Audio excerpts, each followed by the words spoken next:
आणि आता बुलेटिनमध्ये एक महत्त्वाची बातमी आपण पाहूयात। कराड ते चिपळूण महामार्गावरील भराव वाहून गेलाय। महामार्गावरील वाहतूक 30 तासांपासून ठप्प आहे। कराड ते चिपळूण महामार्गाचा पर्यायी रस्ता देखील वाहून गेलाय। रखडलेल्या महामार्गाच्या कामाचा प्रवाशांना मोठा फटका आता सहन करावा लागतोय। महत्त्वाची आणि मोठी ब्रेकिंग न्यूज आपण पाहतोय। कराड ते चिपळूण महामार्गावरील भराव वाहून गेलेला आहे। महामार्गावरील वाहतूक 30 तासांपासून ठप्प आहे, तर कराड ते चिपळूण महामार्गाचा पर्यायी रस्ता वाहून गेलाय। रखडलेल्या महामार्गाच्या कामाचा प्रवाशांना मोठा फटका बसतोय आणि मनस्ताप देखील सहन करावा लागतोय।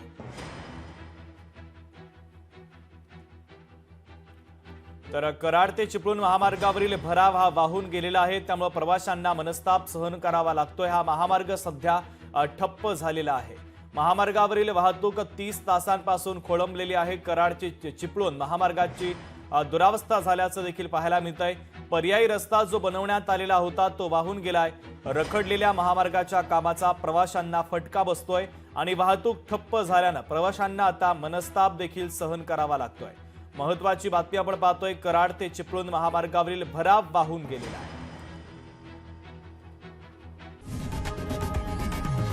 लोकशाही मराठी ऐका, पहा, जागरूक रहा।